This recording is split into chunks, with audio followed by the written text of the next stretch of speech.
You might be asking yourself, is the X2D worth it? You have a budget of $1,000 and you want to know if the X2D is right for you. All right, that's what we're going to be going over in this video today. If you have that same question, stick around and find out.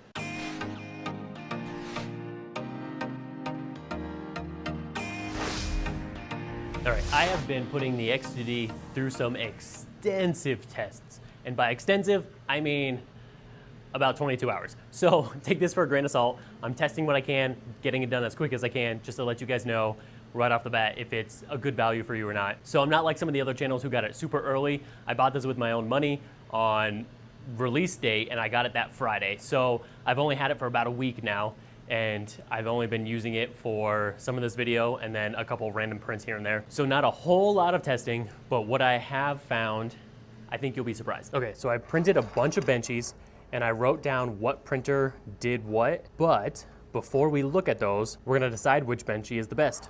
Objectively, of course. There is no scientific fact. I don't have any exact tools to demonstrate strength, quality, and other things like that other than objectively looking at it.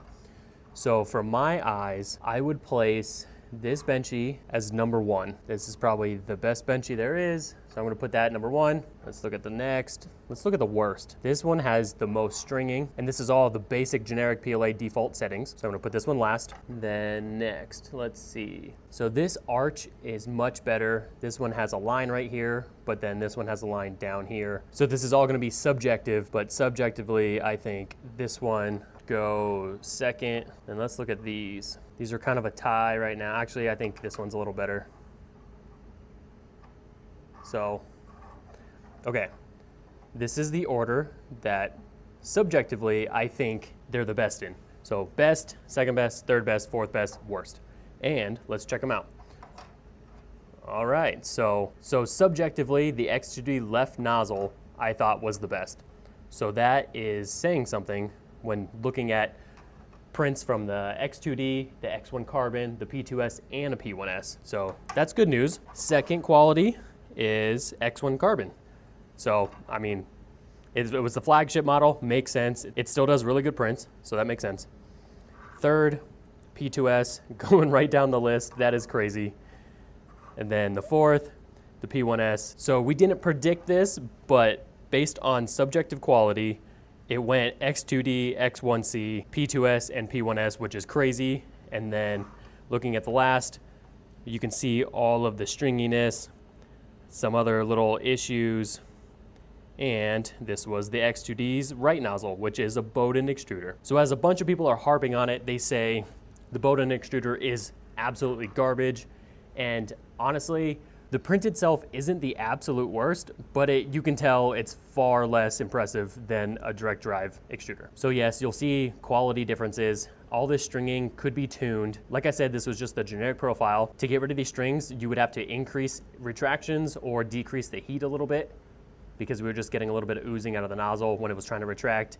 It's trying to pull from a very long length and there's some friction in the PTFE tubing, so it doesn't retract quickly enough or long enough, and it kind of like oozes out these little strands. So first test, it's kind of crazy. It went in order of kind of how they are. Okay, next test.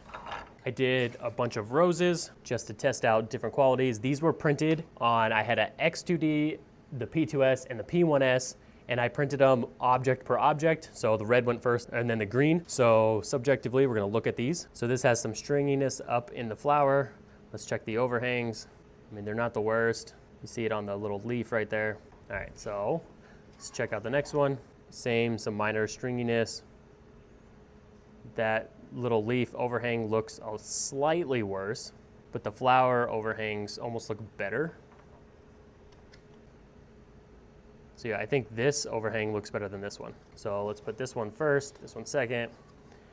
And this is the third one, still some stringiness. Look at the overhangs. Those overhangs also look pretty good. Let's compare it to the one in first place. I think the print quality of this one looks slightly better. What do you guys think? But either way, I'm gonna put this first. All right, let's catch all of these at the same angle too. Well, we see some issues on the bottom of this leaf where we don't see them on these leaves. So I'm gonna put this one last, and then yeah, I think this one looks better. So let's reveal these now. In first place is the P2S. So that's surprising, right? Single color prints. It wasn't multicolor, so all 3 tests were exactly the same. So I printed the red first and then the green. Number 2 is the X2D, still a great product. And 3, I didn't write this one, but it was a P1S. So subjectively, the P2S won. Okay, this last test, we're gonna test the X2D with this file. So this is kind of designed to not need a whole lot of supports, but I am going to do a PETG support and just to make sure it looks the cleanest, and we will see how this looks. So with this machine, you can see it's actually adding support interface all the way up the edges, and we're gonna see how well that works and how clean it looks. This model is gonna be 113 grams with a tower of 48 grams, and it's gonna take 6.5 hours. All right, now we're gonna check it out on the X1C. Actually, let's check it out on the P2S because you can currently buy the P2S. Let's see if $100 is worth your time. Okay, so on the P2S, this almost doubles, actually 112 to 256, this more than doubles.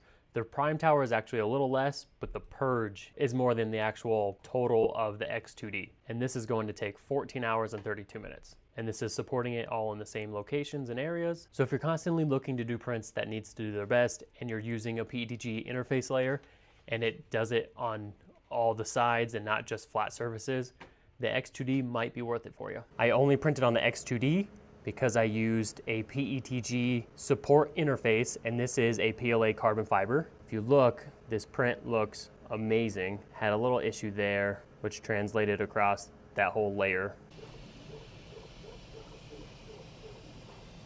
This is where the support contact was making, and it was completely flush, 0 millimeter offset, and it was printed in this orientation. So the PETG support material was on along all these edges and then up on the top.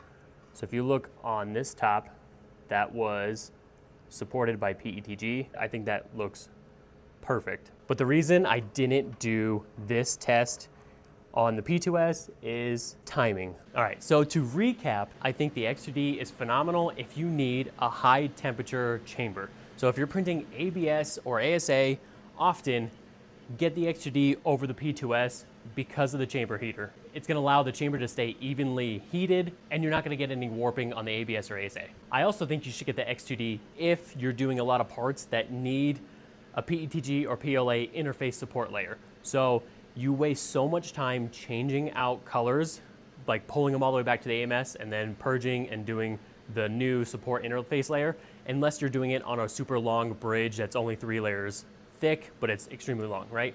So if you're doing anything crazy like this and you needed it along all the sides and the edges, that's where the X2D shines. It is a great tool to have an auxiliary nozzle just for supports. I'm not gonna say the support quality is gonna be amazing. I'm gonna say it's gonna be functional. It works as intended, and it is an auxiliary nozzle for that reason. If you're just gonna do single color prints and you're not gonna get into ABS or ASA, grab the P2S. It's gonna be $100 cheaper. You're not gonna need ABS temperatures.